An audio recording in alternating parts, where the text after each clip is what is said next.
Hello. Hi. This is Speak Truth to Power. This is our vision.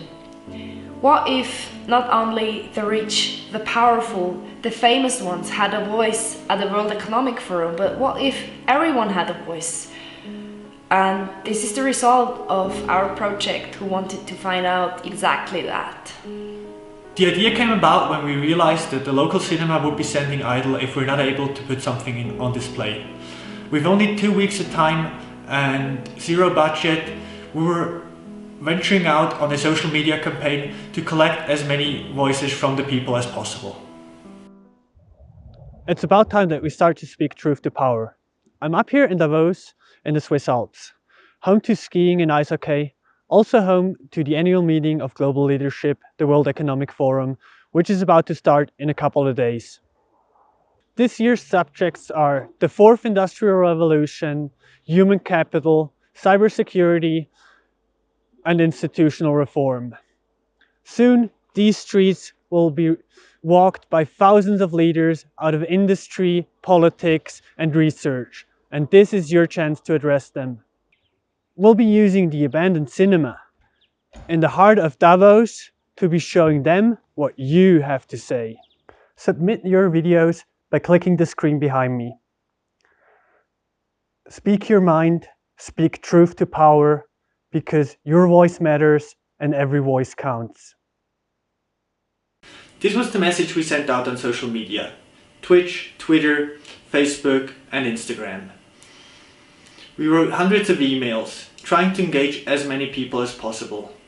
The project got a lot of positive responses, but it was more difficult than I expected to get people to speak up. Most of them felt like they didn't have anything meaningful to say or didn't know enough about politics to say something about it. But some people came through. Some people had the courage to speak up, and this is what they had to say. There are people that rule the world. Do you know that there are politicians? And what would you say to them? Hello. Hello to all of you wonderful people at the World Economic Forum. I have one thing to ask of you now in these days, and it's the exact same thing I ask of myself every day of my life, so I'm not asking more of you than I expect of myself. However, I do ask you to please do whatever in these days that will make you unstoppably proud of yourself at the end of your life. Looking back on the things that you say these days and the actions you take, just make sure that they are courageous enough and bold enough and daring enough that you will be proud of these actions and these words that come from you many years from now. More than this is not necessary. Less than this is completely insufficient. Have a beautiful World Economic Forum. Thank you for listening. Hello, my name is Robin and I am from Toronto, Canada. What I would like the leaders of today to know is that it's very necessary to be fearless in challenging the status quo.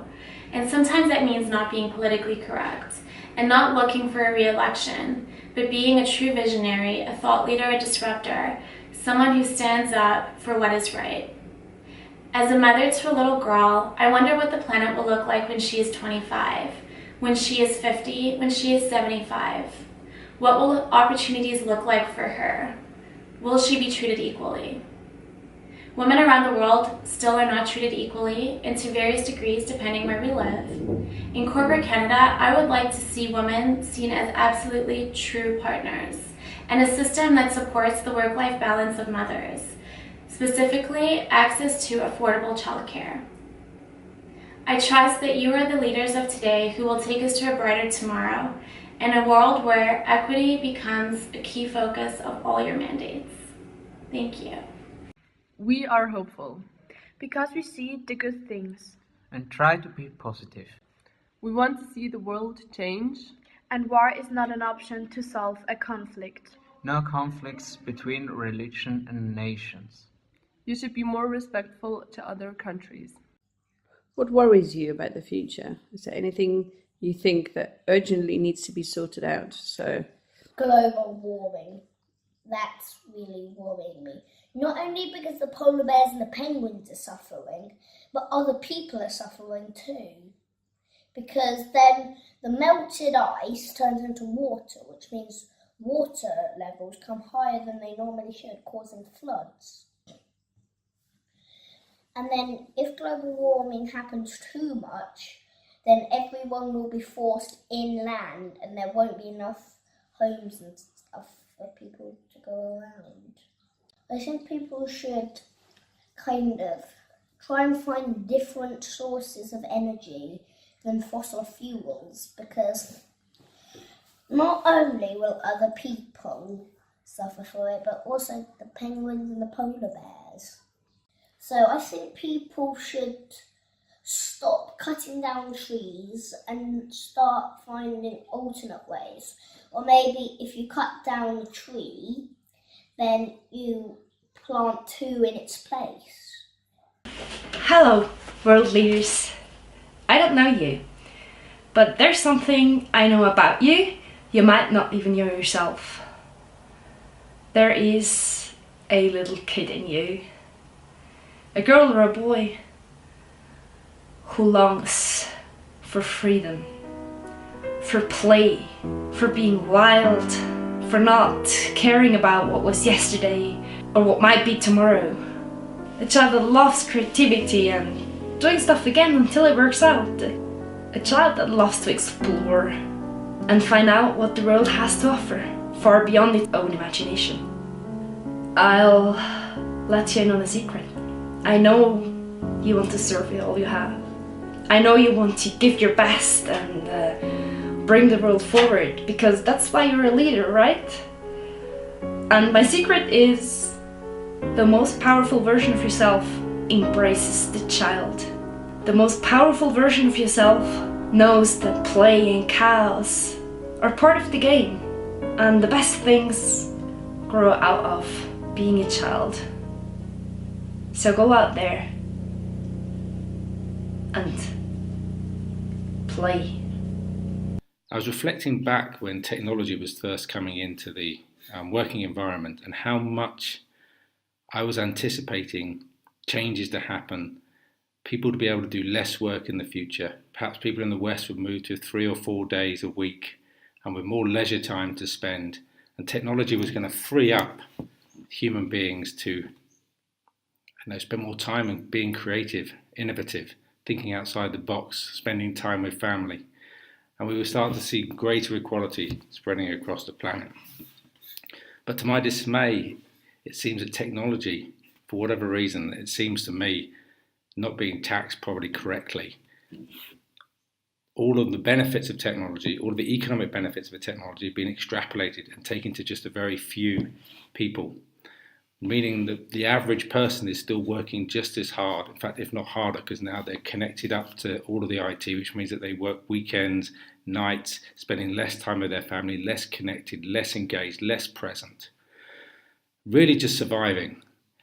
And this just seems so wrong. And my sense is that all of the benefits of globalization, all of the benefits of technology have really just been extrapolated by a few people at the top. I just read today, I think, that 28 people on the planet have as much wealth as the bottom 50%. I understand it's difficult for leaders because in a globalized world, governments acting independently have difficulty controlling how to manage this wealth, but it needs to stop. Somehow, you guys have got to get together and work out a way to make this planet fairer. If you have the will, there's a way to do it. And you guys together at this forum this week have the real opportunity to make a difference. Please do something about it. My message is pretty simplified, but I often wonder how this world could be dramatically different if more world leadership came from a higher level of consciousness and a more evolved level of consciousness. I think it's so important that leaders make it clear that we all understand that inclusion is including everyone and not excluding the people in power or white men in general.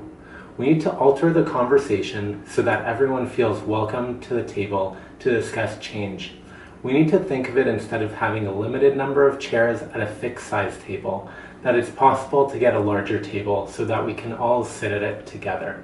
We need to advance awareness, and even more so action, that diversity and inclusion is embraced and equity and belonging exist for us all on this planet.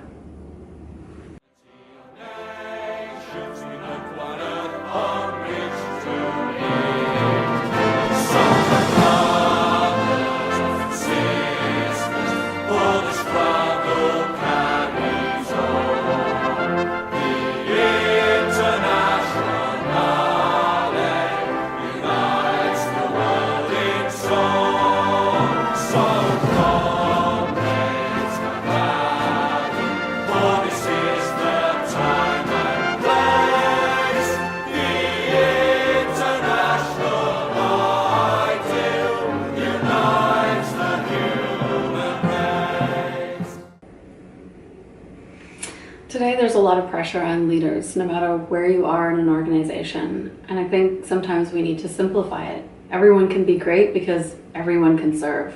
Martin Luther King said that, and I think it really starts with just being human. It boils down to three things: having respect for yourself and for others, awareness and being able to listen, and that includes appreciating diverse thought in different people, whether you agree with it or not. At the end, we can all give back with deliberate and thoughtful action when we're coming from that place. And it's not whether we serve, but it's really how we serve. And that really starts with our own humanity. Je m'appelle Zachary Ramdan, j'ai 13 ans et je vis au Québec, Canada. Depuis plus de 13 mois, je réclame au gouvernement du Québec un plan d'éducation individualisé adapté à mes besoins en douance. Au lieu de m'écouter, la commission scolaire et les directeurs d'école m'ont exclu du système éducatif. Je ne suis même pas autorisée à passer les épreuves du ministère. J'aimerais étudier à mon rythme avec le soutien de tuteurs et de mentors.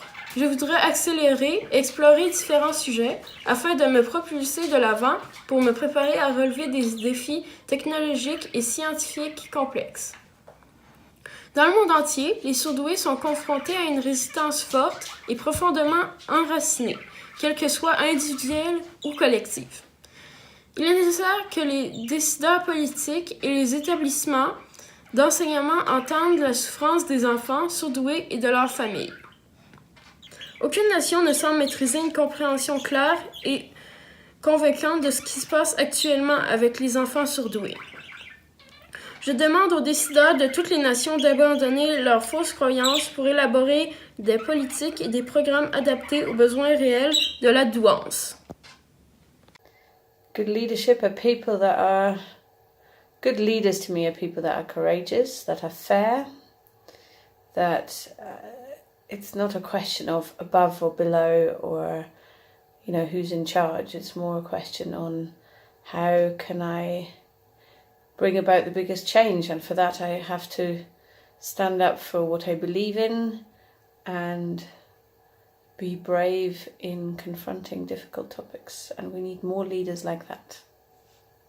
Now, I think people should not be judging each other, because if people didn't judge each other, no one would feel lonely. If no one felt lonely, then everyone would play with everyone and no one would be sad or lonely, and everyone would just be happy.